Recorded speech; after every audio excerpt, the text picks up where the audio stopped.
Ya, IHSG sendiri sudah naik 1%, 6.605 apa namanya kenaikannya ya.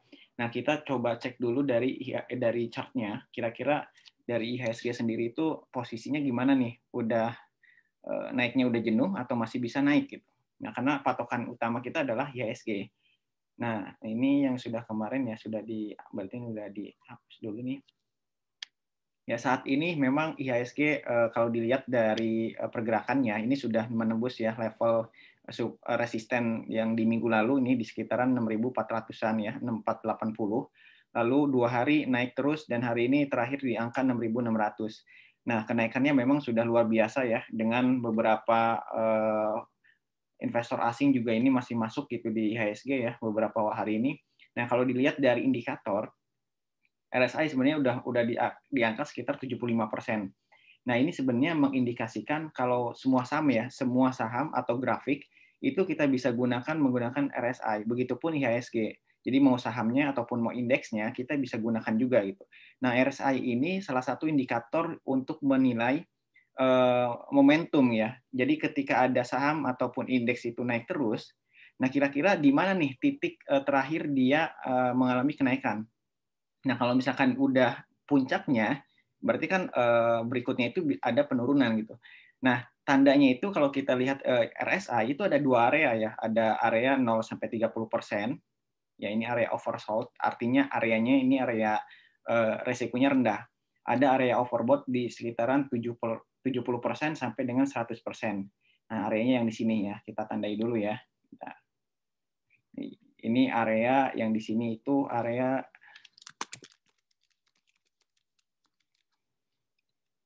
atau jenuh beli. Ini ibaratnya sih kalau misalkan ini ya, ibaratnya bola kita gelindingin gitu ke lantai. Nah, titik berhentinya itu di mana gitu. Nah, ini kita bisa menggunakan indikator RSI gitu. RSI ini melihat momentum pergerakan harga saham. Ketika dia lagi trending, lagi naik, nah kapan nih dia jenuhnya? Kita lihat di sini udah mulai masuk ke area jenuh beli. Karena 75% ya.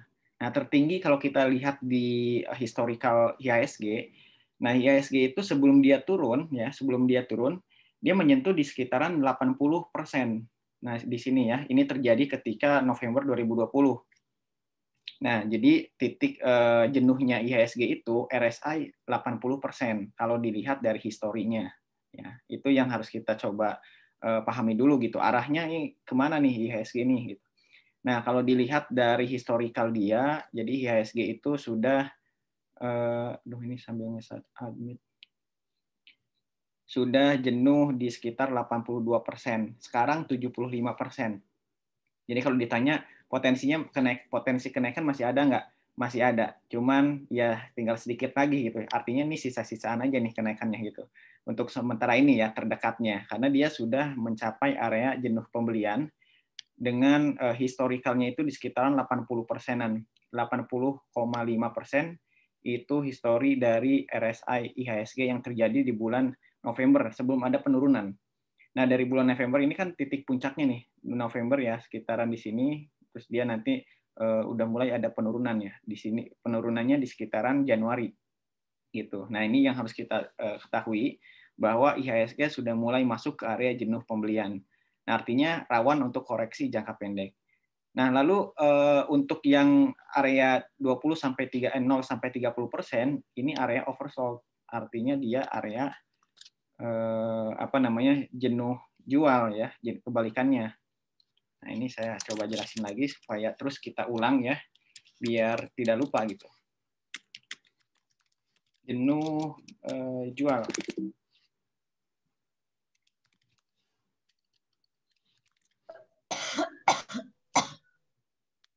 Ya, ini area jenuh jual. Kalau secara historical juga IHSG kalau misalkan turun, nah dia mencoba kembali lagi ke area oversold-nya. Dilihat secara historikalnya, IHSG akan mantul setiap kali ada RSI-nya 30%. Gitu ya. Ini mantul pada sekitaran Mei ya. Ini ada pantulan ketika itu IHSG masuk ke 30%, lalu dia sahamnya naik. Lalu ketika Januari juga sama, di sini mantul di RSI 30%, sahamnya naik gitu. maksudnya indeksnya naik gitu ya. Nah, ini juga bisa kita ulangi. Nanti kita lihat IHSG sudah masuk ke area jenuh beli.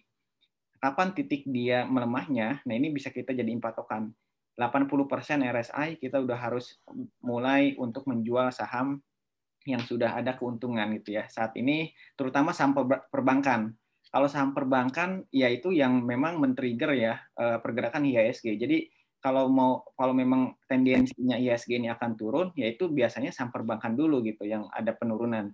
Jadi harus hati-hati juga dengan saham-saham perbankan yang sudah ada keuntungan cukup besar ya, apalagi berturut-turut kenaikannya itu udah mulai memasuki area jenuh beli ya, atau di sekitaran 70%-an gitu. Nah, IHSG seperti itu untuk saat ini. Nah, ketika nanti ada koreksi, kira-kira koreksinya di level berapa dan kita boleh masuk lagi di saham itu ketika indeksnya di level berapa. Nah, itu kan pertanyaannya.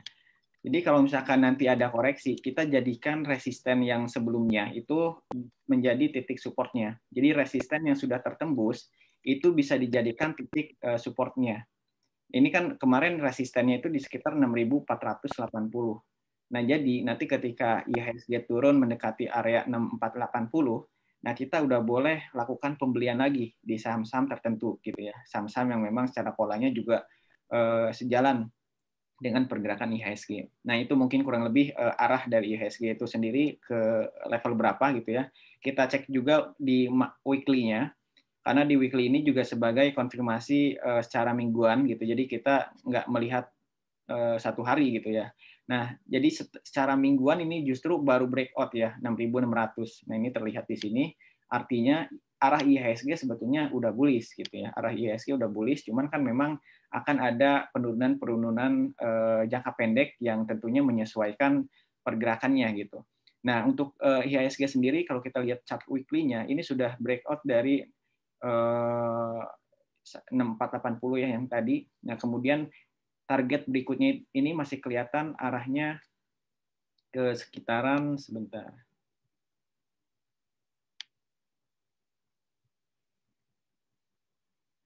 Ini ya, sekitar 6.700-an. Nah, ini 6.700-an yang bisa apa namanya coba dikejar untuk IHSG sendiri gitu. Nah, ini berharap aja memang masih bisa berlanjut karena sentimennya juga masih cukup bagus ya untuk IHSG, apalagi di bulan Oktober probabilitasnya juga cukup baik gitu untuk kenaikan IHSG. Jadi sementara ini IHSG arahnya sudah bullish.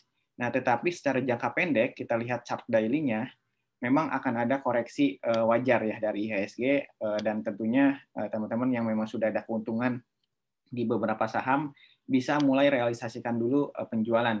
Apalagi kalau memang harga sahamnya itu di harga yang atas ya. Harga pembeliannya itu misalkan baru beli hari ini gitu. Nah, itu udah harus kita coba langsung taking profit. Kecuali punya saham di harga bawah, nah itu masih cukup nyaman gitu kalau memang kita mau di hold. Ya, itu mungkin beberapa informasi untuk IHSG biar kita tahu dulu nih arah IHSG kemana, baru kita bisa menentukan keputusannya seperti apa. Nah, lalu kalau kita cek dari sisi sebentar, foreign net buy-nya,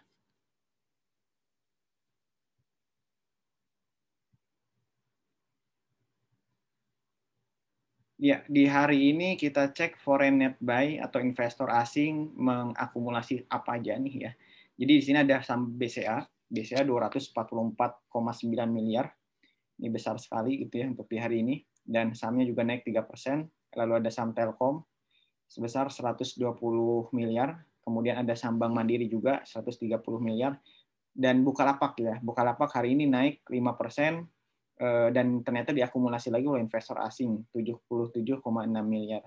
Kita cek dari investor domestik atau lokalnya, kira-kira beli saham apa aja untuk hari ini. Nah, ini ternyata ada di saham CASA, ini menarik nih. Yang lain sibuk yang mana gitu ya, tiba-tiba saham CASA nih. Dia diakumulasi oleh investor domestik sebesar 23 miliar. Nggak tahu, mungkin termasuk juga teman-teman di sini kali ya beli saham CASA. Kemudian ada Zing juga 14,3 miliar. Ada saham Excel, ini 13,8 miliar. Ada saham Behit juga nih ternyata. Pas turun 6% atau auto reject, tapi ternyata banyak yang beli juga gitu. Ada BTN, ya, ini yang saham perbankannya juga ada. Nah, ini yang banyak diakumulasi oleh investor domestik di sesi pertama ini gitu. Oke, kita langsung masuk ke pertanyaan ya yang sudah masuk di kolom komentar. Ini cukup banyak juga yang sudah tanya. Bentar ya. Aduh, ini nggak bisa. Bentar. Rudi, mana Mbak Rudi? Mbak Rudi, Mas Rudi.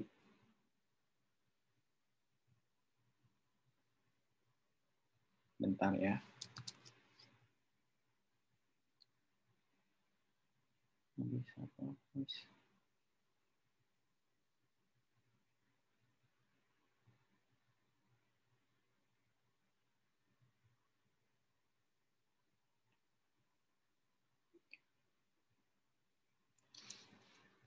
Ya, yang pertama sebentar.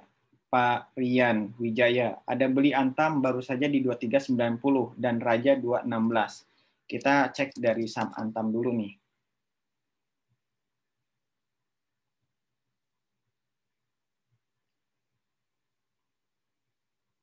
Bentar.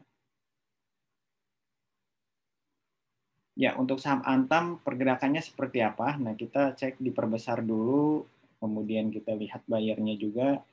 Nah, sebenarnya kalau baru masuk hari ini juga masih cukup menarik ya. Jadi sementara ini 2 hari ada penurunan sebelumnya, kemudian sekarang udah mulai ada candle hijau ya untuk saham Antam. Dilihat dari indikator RSI pun juga ini masih 54%. Jadi masih ada potensi kenaikan yang cukup lebar juga di saham Antam. Posisi dari indikator moving average juga golden cross pada 11 Oktober kemarin. Dan ini juga berpotensi ya, MA5 golden cross di MA60 gitu. Nah, jadi kalau Pak Rian Wijaya tadi baru masuk di Antam, nah ini udah cukup tepat ya untuk di hari ini, karena potensinya masih ada. Paling tidak target terdekat untuk saham Antam itu ya kita coba ambil di sekitar 2.500-an ya. Ini resisten terdekat 2.500 sampai ke area sekitaran target keduanya di area, bentar ya. Ini juga mungkin bisa jadi pilihan ya buat teman-teman yang bingung mau ambil apa. Nah, ini bisa jadi pilihan untuk saham Antam. 2670 jadi target yang kedua di saham Antam. Yang pertamanya tadi sekitaran 2.500-an di sini ya. Nah, ini udah cocok, udah boleh diakumulasi juga di sesi kedua. Kemungkinan masih bisa berlanjut ya untuk saham Antam. RSI masih oke, kemudian kita lihat yang masuk pun juga hari ini udah lumayan bagus ya. Brokernya ada BK, ada AK. Nah, ini bukan kaleng-kaleng biasanya kalau misalkan dia ada pembelian. Tapi memang secara keseluruhan belum masuk dari sisi akumulasinya. Ini terlihat di sini ya masih netral, artinya masih belum ada kecondongan gitu ke arah akumulasi. Nah, tapi udah lebih baik gitu dibanding beberapa hari yang lalu. Ini untuk saham Antam, jadi masih ada potensi untuk sesi kedua pun juga bisa coba ya. Ya, lanjut kemudian tadi saham Raja.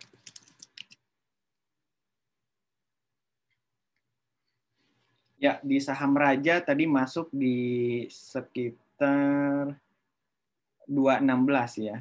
Nah, kok keluar. Bentar.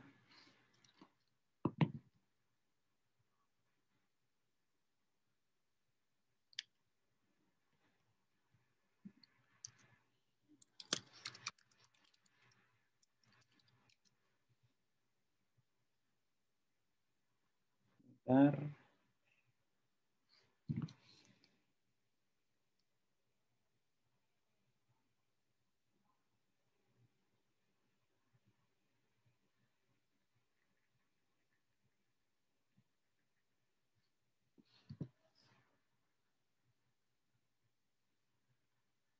Ya, tadi saham Raja, sorry ya, ini lagi.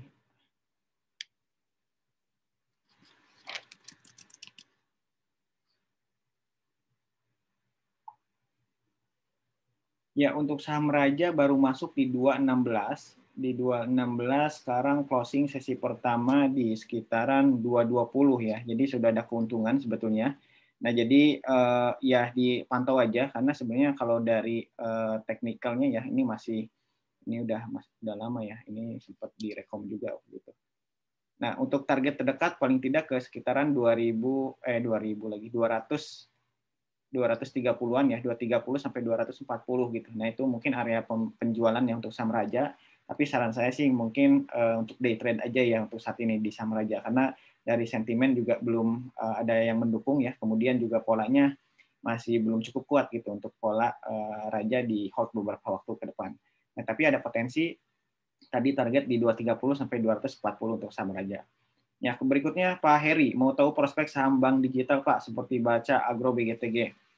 Nah, sebenarnya memang mungkin Bapak Ibu pernah ikutan juga ya di sekitaran apa ya, bulan apa saya lupa bulan apanya gitu. Kita kan pernah ada edukasi dengan Pak Pardo kalau nggak salah, itu ngebahas tentang potensi bank digital. Pada saat itu memang saham bank digital lagi rame, tetapi memang dalam analisanya atau dalam webinar tersebut ya dibilang bahwa bank digital ini udah cukup jenuh gitu ya. Beberapa indikatornya seperti RSI, kemudian price to book value itu udah menunjukkan angka jenuh, artinya valuasinya udah sangat mahal gitu. Nah, jadi cukup wajar kalau memang ternyata sekarang udah ada adjustment lagi gitu, ada penurunan. Karena beberapa waktu ini dari sisi kinerjanya tidak didukung baik ya, tetapi harga sahamnya ratusan persen, bahkan ribuan persen gitu beberapa sahamnya. Jadi cukup dipahami kalau memang saat ini saham-saham bank digital ini akan ada penurunan ya, karena kan berkaitan dengan sentimen ini sifatnya jangka pendek. Mungkin Bapak Ibu ingat ketika di tahun lalu ada sentimen dari vaksin, ya sentimen dari vaksin yang kenaikan saham-saham Kalbe Farma, kemudian Kimia Farma itu luar biasa kenaikannya.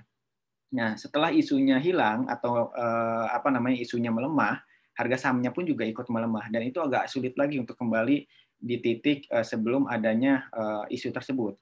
Nah, berikutnya ada juga di saham konstruksi. Waktu itu ada SWF ya, isunya SWF yang semua saham konstruksi itu kenaikannya luar biasa tinggi juga gitu. Nah, itu juga sama, setelah hilang isunya kemudian turun lagi. Nah, waktu ini pun juga sama ya, ketika bank digital ini isunya sangat tinggi ya, sangat kenceng, ya jadi naik harga sahamnya pun juga naik luar biasa, tetapi ya itu penurunannya ketika isunya sudah habis, penurunannya juga cukup signifikan. Nah, tapi apakah nanti ke depannya akan ada kenaikan lagi? Ya tentunya kita juga bisa berharap masih bisa ada kenaikan, cuman kapannya itu waktunya kita kan yang belum tahu gitu. Sampai kapan dia mulai dinaikin lagi gitu isunya. Nah, tetapi saat ini memang kita ada rotasi sektor gitu ya, dari bank digital kemudian ke bank konvensional. Jadi bank-bank seperti misalkan BNI, BRI, nah itu perform semua kenaikannya gitu. Nah, jadi balik lagi ke bank konvensional ya isunya atau sentimennya. Untuk saat ini memang bank digital yang masih belum mendukung dari sisi sentimennya gitu. Nah, tapi kalau untuk beberapa sahamnya tentunya sebenarnya cukup menarik ya, karena tidak semua saham yang berkaitan dengan bank digital ataupun saham-saham bank kecil ya itu menarik gitu. Ada beberapa juga yang sebenarnya dia hanya ikut euforianya aja gitu. Tapi kalau untuk saham seperti misalkan Arto, nah ini saham yang bagus gitu. Arto mempunyai ekosistem yang baik juga. Kemudian juga ada saham BBYB ya, BBYB yang terakhir juga masuk Aku Laku sebagai pengendali. Jadi Aku Laku itu kan ada kaitannya dengan Alibaba juga ya. Jadi artinya dari sisi permodalan cukup kuat gitu.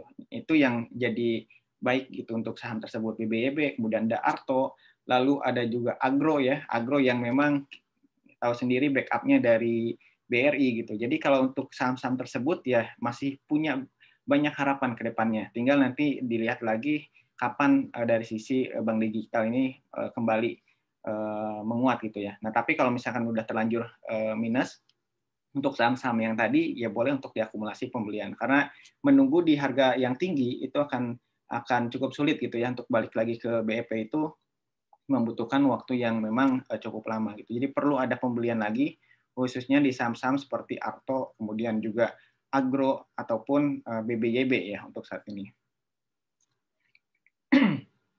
Pak Rian Wijaya, sama LSIP mau beli, apakah masih ada potensi kenaikan? Ya, kalau untuk LSIP ini juga saya masih cukup yakin ya ke depannya masih bisa naik. Tapi ya balik lagi ketika harga saham sudah mencapai titik resisten, dia akan adjustment dulu atau akan konsolidasi gitu untuk melanjutkan nanti kenaikannya lagi. Nah, saat ini LSIP sudah berhasil bergerak di atas resistennya. Dan ini kan kalau nggak salah udah beberapa waktu nih, 1, 2, 3, 4, 5, udah sekitar 6 hari LSIP itu mengalami konsolidasi gitu. Artinya harga sahamnya bergerak di level yang sama gitu. Nah, asal mampu bertahan di atas 14.30, LSIP masih boleh dibeli ataupun dipertahankan. karena targetnya ini masih cukup jauh kalau kita lihat polanya ya. Untuk saham LSIP sendiri, target terdekat berikutnya paling tidak ke level sekitar 1.600-an. Ya, ini terdekat. Kita cek dari chart weekly-nya pun juga ini kayaknya masih bisa naik ya untuk saham LSIP. Weekly-nya ya ini kita lihat juga target terdekatnya di sekitaran level 1.600-an di sini, sama dengan tadi. Gitu. Jadi potensi masih ada untuk saham LSIP, tapi ya kita harus lihat juga momentum dari pergerakan sahamnya.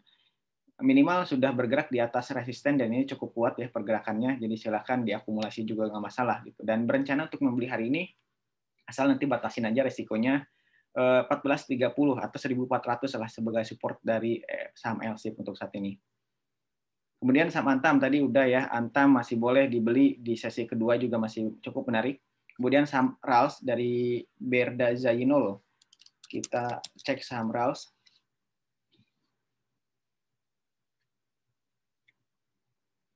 Ya untuk saham RALS ini pola teknikalnya masih mendukung. Jadi kalau mau masuk, bentar, RALS ini 770. Ya di 770 dipertahankan aja, di hold, dan kalau mau jualan pasang penjualan di hari ini di sekitar 820. Barangkali nanti bisa naik ya sampai closing nanti. Karena ini masih ada potensi juga, kemudian RSI masih uptrend ya, masih belum masuk juga ke area jenuhnya, jadi masih boleh dipertahankan untuk saham RALS. Potensi terdekat 820 sampai dengan sekitaran di angka 900-an ya, itu untuk saham RALS target terdekatnya. Ya, lanjut di saham yang lain. Nah, ini juga sama ya, broker summary-nya sudah akumulasi di saham RALS. Pak Kusumo Dewi Mayangsari, Bapak atau Ibu ya. Adi dan BSD gimana Pak? Hold dulu apa gimana? Ya, ini salah satu yang kita rekomendasikan dari kemarin, ada saham Adikarya, kemudian ada saham CTRA, BSDE, ya hari ini juga ada kenaikan, dan kemarin sore juga ada rekomendasi di saham SMGR. Jadi siapa nih yang udah cuan SMGR? Nah, untuk saham Adikarya sendiri, target sebelumnya kita di angka 1.200. Hari ini sudah tercapai, tadi tertingginya di 1.200, pas banget. Jadi kalau mau jualan silakan ya, udah boleh jualan di saham Adi. Tapi kalau mau dipertahankan, nah ini target 1.300 juga masih bisa tercapai itu ya. Saran saya mungkin apalagi kalau misalnya harganya tipis-tipis ya dari harga pembelian, mungkin di TP dulu ya di 1.200 karena udah tercapai juga target terdekat. Di RSI-nya juga udah 82%. Nah, ini harus hati-hati. Jangan sampai nanti kita telat jualan, akhirnya sahamnya turun lagi gitu. Nah, ini udah tercapai 1.200, boleh untuk realisasikan penjualan terlebih dahulu di saham Adikarya. Di saham BSDE gimana gitu ya. Nanti sekalian saya coba balas juga yang lain ya, sahamnya. Nah, untuk saham BSDE ini juga masih menarik ya. Masih sama rekomendasi sahamnya. Jadi terdekat di level 1.160, hari ini 1.140 tertingginya. Jadi sudah mendekati tadi sebetulnya di level resisten ya, terdekat dari BSDE. Kemudian berikutnya di angka 1.200-an. Yang mau di hold masih boleh, silakan untuk saham BSDE, tapi untuk day trading ya tentunya disesuaikan aja ya. Kalau memang udah untung sekitar 3%-an misalkan, itu bisa kita langsung realisasikan penjualan. Lalu di saham CTRA, ini CTRA saya lebih condong ke CTRA ya dibanding dengan BSDE sebenarnya. Cuman memang dua saham ini di antara properti lain yang bisa lebih menarik gitu ya dibanding dengan saham-saham yang lainnya. Nah, CTRA sendiri target terdekat di 120, 1.120. Ini lebih baik dari sisi chartnya dibanding BSDE tadi karena udah kelihatan arahnya ya. Candle-nya juga ini full body ya, artinya meyakinkan kenaikan di sesi pertama. Sudah naik sekitar berapa persen tadi? Sesi 1 naik 2,34% CTRA, target 1.120. Jadi 1.100 sudah boleh jualan juga gitu ya, mendekati area resisten terdekat. Silakan untuk CTRA juga kalau mau jualan sudah mulai mendekati di 1.100-an. Nah, tapi target fundamental memang sebenarnya cukup jauh ya. Kemarin sudah di-share juga saham-saham properti yang secara target fundamentalnya udah cukup jauh potensi kenaikannya. Nah, lalu berikutnya pertanyaan dari tadi Kusumo, Bu Lili, BRPT beli di 950, BRIS di 2100, BRPT di harga 950, BRIS di 2100. Ya, untuk BRPT beli di 960. Oh, ini udah cukup lama nih.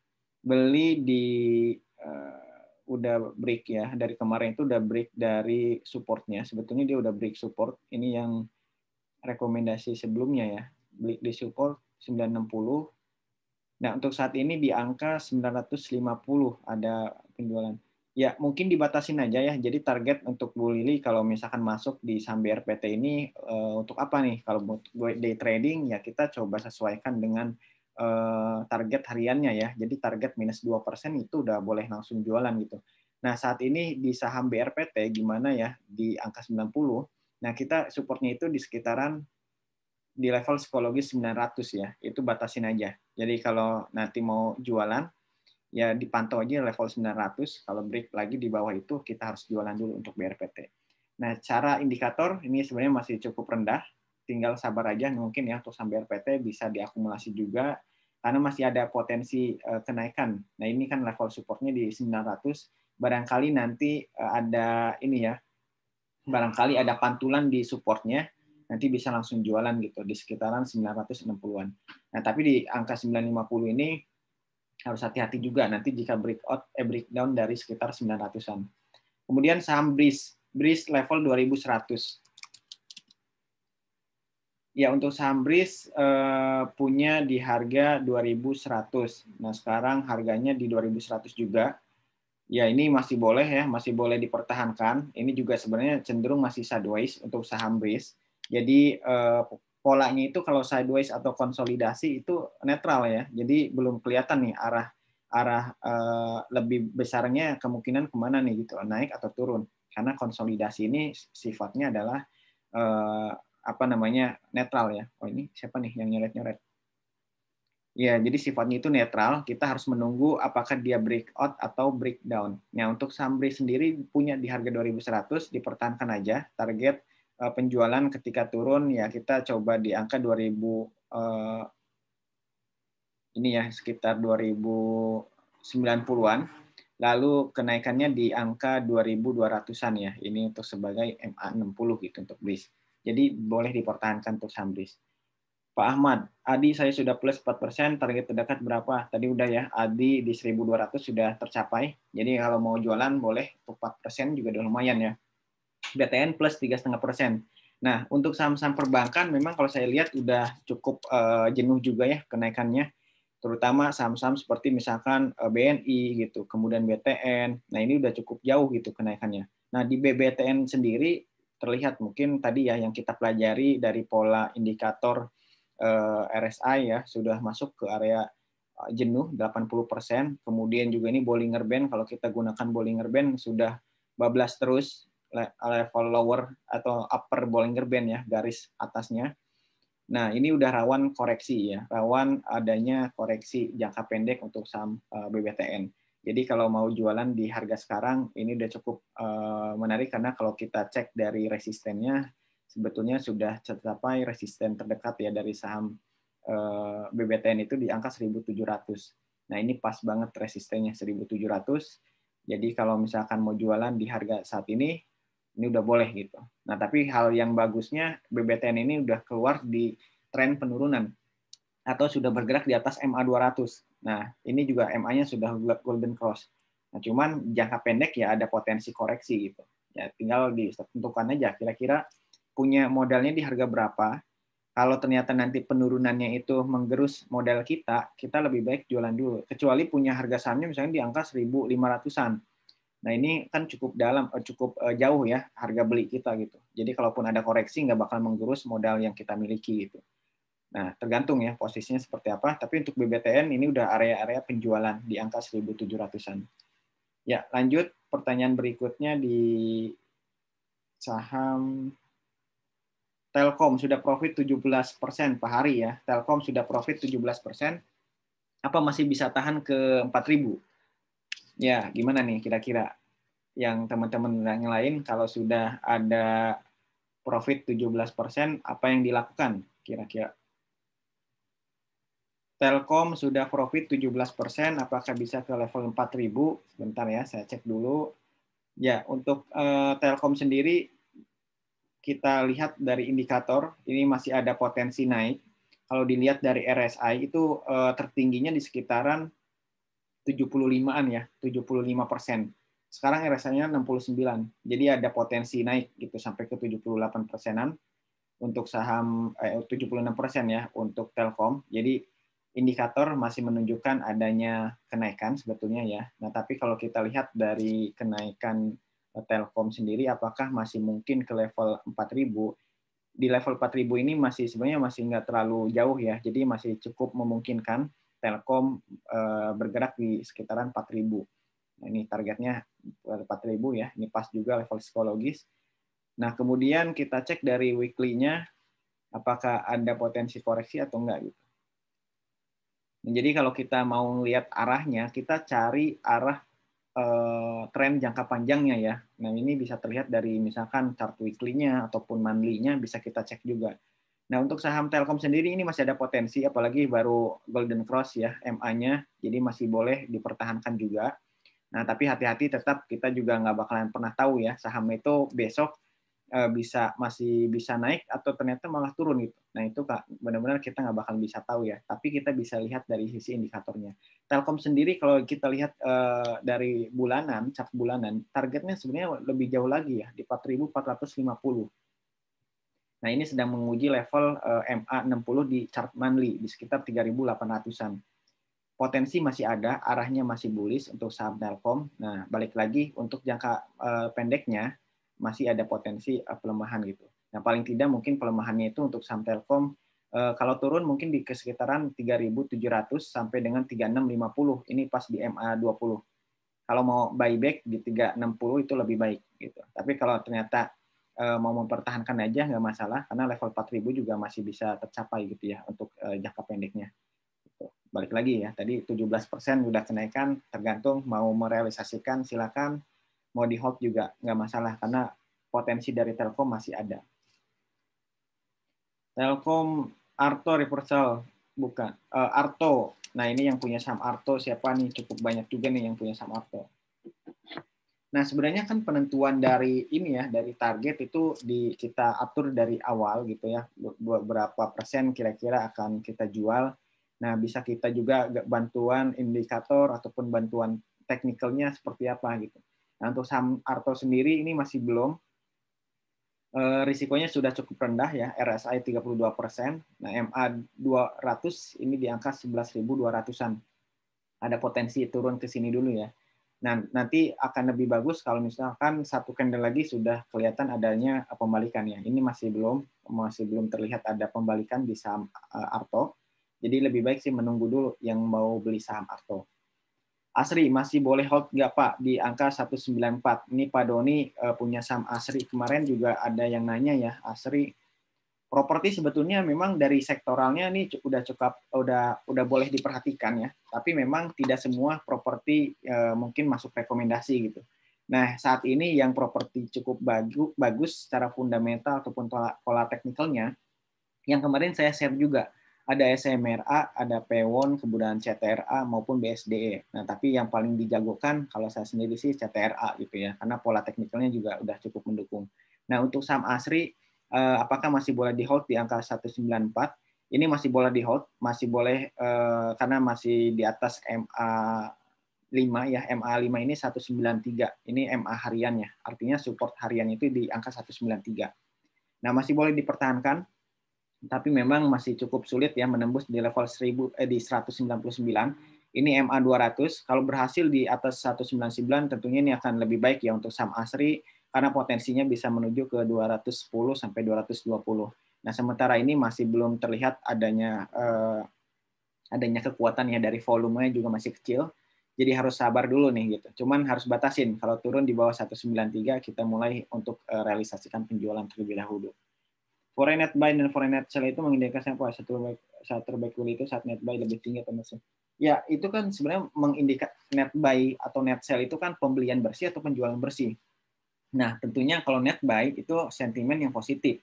Nah, foreign ini kan salah satu investor yang secara dananya besar ya, kemudian juga biasanya mempunyai prediksi yang lebih baik gitu sebenarnya ya di foreign ini gitu. Jadi biasanya setiap saham-saham yang mereka ambil itu nggak lama ada pergerakan gitu. Biasanya seperti itu. Tapi tidak semua. Nah, tapi itu bisa jadi patokan buat investor gitu. Ketika ada foreign masuk ke sini, kita bisa ngikutin gitu, atau minimal jadi tambahan informasi gitu. Nah, tapi belum tentu juga ketika net buy terus, ya sahamnya bisa naik. Contohnya apa? Contohnya itu Bukalapak. Bukalapak ini asingnya itu net buy dari semenjak awal-awal IPO ya. Nah, nanti kita coba lihat foreign net buy atau sell.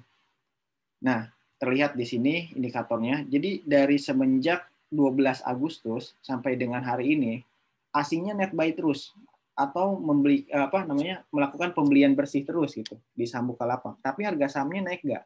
Nggak naik juga gitu. Nggak naik juga, tetap dia sideways sih. Nah, makanya yang pertama itu kita lihat polanya dulu gitu. Polanya kemana nih arahnya? Dari tren gitu. Tentunya pola itu bisa kita lihat dari tren. Trennya naik, turun, atau sideways. Nah, setelah kita melihat pola, kita cek dulu sentimennya. Kira-kira di saham ini ada cerita apa nih? Cerita ini maksudnya apa? Contoh BCA. BCA ya, waktu itu trennya masih bullish ya. Kemudian asing net buy, lalu dia mempunyai cerita akan stock split. Stock split ini adalah aksi korporasi yang berdampak positif bagi perusahaan tersebut. Kebalikannya dengan reverse stock. Gitu. Jadi kalau stock split ini adalah sentimennya positif. Gitu. Nah, ketika udah semuanya udah konfirmasi bagus, ya kita udah bisa masuk. Gitu. Nah, cuman kalau untuk yang beberapa saham tidak bisa juga kita ketika net buy asingnya itu net buy, misalkan kita langsung serta-merta membeli saham tersebut. Nah, kita cek lagi gitu, gimana nih polanya, ada sentimen apa gitu. Nah, kalau kita hanya berpatokan seperti itu, bisa dilihat di Bukalapak. Bukalapak di 12 Agustus sampai dengan sekarang udah berapa bulan nih? Ini bulan ketiga gitu. Dia melakukan pembelian investor asingnya, tapi sahamnya nggak naik-naik karena polanya juga di sini masih sideways gitu. Belum ada pola kenaikan ya. Gitu ya. Jadi foreign net buy net sell itu hanya sebagai tambahan informasi. Bukan berarti kita bisa mengikuti pembelian ketika ada foreign net buy kita beli langsung gitu. Enggak gitu. Kita butuh faktor yang lain untuk konfirmasi juga gitu. Jadi tidak bisa berdiri sendiri ketika saham ini dibeli asing kita langsung ikutan gitu. Enggak seperti itu juga gitu. Tidak semua ya, tidak semua seperti itu. Nah, yang tentunya yang dicari adalah foreign net buy gitu ya. Kalau pertanyaannya apakah net sell atau net buy ya, net buy yang paling dicari. Lalu pertanyaannya dari Pak Ahmad tadi ya. Pertanyaan berikutnya ACST. Ya, di saham ACST masih sideways, masih belum terlihat ada pola kenaikan ya. Sideways-nya ini cukup lama juga dari sekitaran bulan Mei. Jadi untuk saat ini sih masih belum ada signal pembelian ya di saham ACST. Kalau mau ambil posisi juga ya mungkin tipis-tipis aja ya. Jadi buat day trading gitu, jangan di hold terlalu lama karena arahnya belum kelihatan gitu. David Selaban, tadi BTN average 1360 dan BMRI average 597. Untuk swing gimana Pak? Untuk swing trade BMRI ataupun BBTN ada potensi ya, tinggal disabar-sabar aja. Tapi ya lihat dari modal yang kita miliki, potensi penurunan saham tersebut itu ke level berapa gitu. Kalau masih jauh di atas modal kita, itu nggak masalah di hold.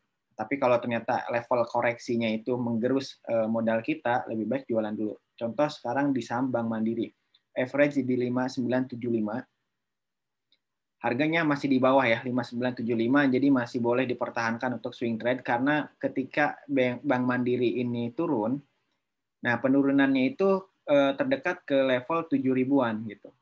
Di level 6.800-an. Jadi masih aman ya, karena punya modal di 5975. Boleh dipertahankan. Kecuali punya harga sahamnya di sekitaran misalkan 6.900. Nah, ketika saham Bank Mandirinya turun, harga modal kita tergerus gitu. Dan jadi rugi. Lebih baik jual sekarang, nanti masuk ke area pembelian lagi, kita langsung ambil kembali gitu, atau buyback. Nah, kalau dari Pak David ini punya saham Bank Mandiri di 5975 di harga bawah. Nah, ini masih cukup aman ya kalau dipertahankan. Karena arahnya beberapa saham bank konvensional ini masih bullish ya, masih cukup bagus untuk diakumulasi. Kemudian BTN punya average di 1360.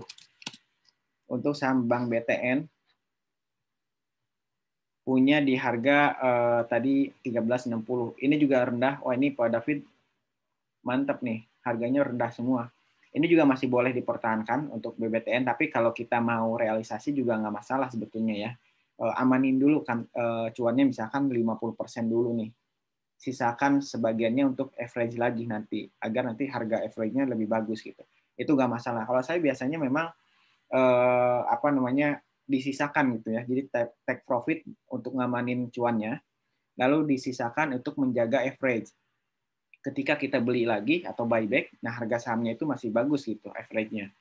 Nah itu mungkin ya. Jadi bisa di penjualan 50% mungkin nanti kita bisa average lagi. MTEK udah boleh buy belum ya Mas Pak Tony? Ya, MTEK ya. Untuk saham MTEK apakah boleh pembelian? Saham MTEK kalau dilihat dari potensinya, ini sebenarnya udah breakdown ya dari tren kenaikan. Ini ditandai dengan pergerakan harga saham di bawah MA 200. Tapi kita bisa manfaatkan jangka pendeknya. Jangka pendek kita gunakan misalkan Bollinger Band. Ini sebenarnya udah terlihat ya, ada potensi rebound. Jadi pertanyaannya apakah boleh diambil? Boleh. Nanti sesi kedua silakan diambil. RSI 36% dan sudah keluar dari tren, maksudnya sudah keluar dari area ininya ya, area oversold-nya. Asing juga net buy cukup besar nih kalau dilihat dari historicalnya ya. Jadi MTEK ini boleh diambil untuk sesi kedua ataupun buat besok ya. Target terdekat di MA20 1780. Berikutnya di sekitar 2000-an ya. Itu untuk MTEK di hari ini. Jadi boleh untuk dibeli nanti sesi kedua. Kemudian saham Inco 5050 masih bisa naik nggak? Pertanyaan dari NDY. Ya, untuk saham Inco masih bisa naik nggak? Ini yang sebelumnya saya rekomendasikan juga ya, MA Golden Cross, dan sudah tercapai resisten 5.000 ya, sekarang pas banget di level 5.000. Sebenarnya ini ada peluang kenaikan lagi, paling tidak ke 5.100 MA 200, jadi masih ada potensi up, apalagi sudah bergerak di atas 5.100. 5.500 ini udah hal yang mudah ya harusnya gitu. Kalau memang di 5.100-nya bisa di breakout dengan meyakinkan. Nah, meyakinkan ini bisa kita lihat dari volume. Kalau volumenya lebih besar di hari sebelumnya, itu mengindikasikan kenaikannya kuat. Inco saat ini masih kecil volumenya, jadi masih belum cukup kuat. Nah, tetapi masih ada potensi ke 5.500 asal MA 200-nya breakout gitu. Masih ada potensi. Lalu Parasid untuk BCA proses jangka pendeknya, progres jangka pendeknya. Ya BCA ada potensi turun dulu ya untuk saat ini di BBCA, tapi prospeknya masih bagus. Jadi boleh dijadikan perhatian. Ini apalagi BBCA ini mempunyai satu bank digital yang sebenarnya udah cukup baik ya dibanding digital yang lain, tapi nggak listing. Nah, tapi saham bank digital ini, BCA digital atau Blue ya kalau nggak salah. Nah, ini bisa jadi tambahan sentimen ya buat Bank BCA ke depannya gitu. Nah, BCA jangka pendeknya gimana? Jangka pendek ada koreksi ke sekitaran 7.450-an, ini MA5 ya. Jadi kalau mau ambil posisi antri aja di sekitar 7.400-an ya. Itu antrian untuk saham BCA. Karena kenaikan sudah sangat tinggi, RSI juga sudah 80%, ini rawan koreksi jangka pendek untuk saham BCA. Yang belum punya sahamnya, lebih baik nunggu dulu. Yang sudah punya, boleh di taking profit. Ya, Bu. Ya, sama-sama. Ibu Amelia, gimana dengan Yellow? Saya minus 7%, Mas. Iya, saham Yellow. Yellow saya belum pernah cek juga ya.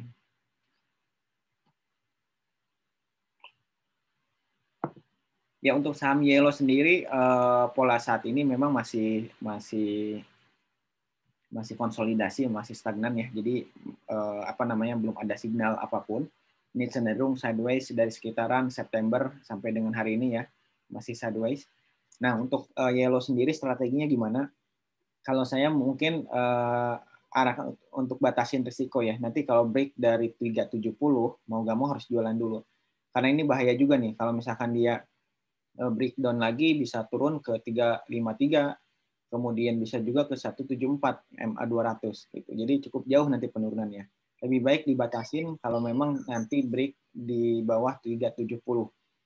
Nah, masih banyak saham yang potensi lainnya seperti misalkan di properti, kemudian konstruksi, kemudian juga di saham perbankan, kemarin terakhir di SMGR juga ada kenaikan yang cukup signifikan. Jadi kita bisa mengalihkan, selalu batasin risiko, ya, batasin risiko agar kita punya cash lagi, lalu bisa pindah ke saham yang lebih prospek lagi gitu. Minggu lalu sempat saya bahas juga mengenai risk to reward. Jadi kalau kita ada cut loss itu bukan hal yang jelek gitu. Nah, tapi kita bisa memberikan keuntungan nanti ditutupi di saham yang lain gitu ya. Kalau misalkan kita batasin 2%, tapi kita harapan naiknya misalkan 5%, 6%, nah itu akan tertutupi gitu risikonya. Makanya harus selalu dibatasin risikonya. Misalkan minus 2% turun, kita langsung jualan gitu.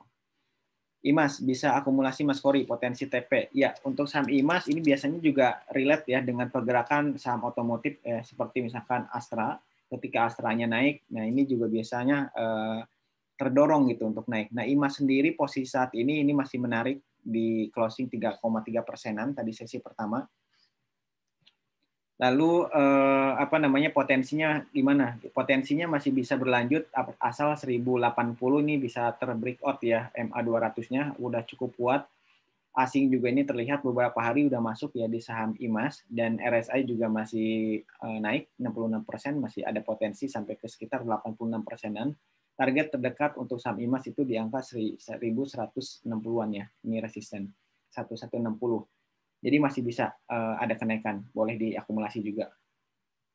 Ya, ini masih banyak. Terima kasih yang masih ini kuesioner. Ya, silakan diisi kuesionernya ya untuk di hari ini. Oh ya, ini tadi udah banyak juga yang sudah dijawab ya, Agi. Karena keterbatasan waktu, saya coba lihat dari saham Agi. Untuk saham Agi ini masih 3 hari masih penurunan. Ini mungkin boleh di hold dulu ya, karena biasanya di hari keempat itu ada pembalikan lagi gitu. Jadi 3 hari turun, yang hari keempat harus dilihat. Kalau misalkan hari keempat ada kenaikan, kita bisa pertahankan gitu. Nah, ini kita tunggu dulu aja. Kalau memang sudah kondisinya tuh sudah ini ya, sudah ada kerugian, kita tunggu dulu aja. Paling tidak 1490 sampai 1450 itu titik supportnya. Kalau hari ini ternyata di bawah itu, mau nggak mau jualan dulu. Nah, cuman kalau masih di atas 1490, boleh dipertahankan tuh saham Agi.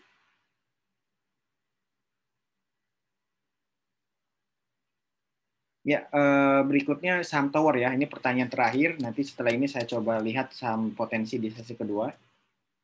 Untuk saham Tower, apakah masih boleh diakumulasi atau tidak? Harga beli 13.25, cut loss atau hold 13.25. Ini udah cukup jauh ya sebenarnya dari sisi pembelian ya kemarin.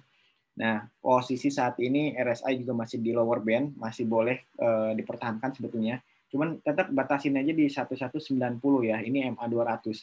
Batasin di situ aja, karena kalau baru jualan sekarang nih tentunya telat ya. Kalau bisa memang batasin yang kemarin tuh 1.300-an itu sebagai supportnya.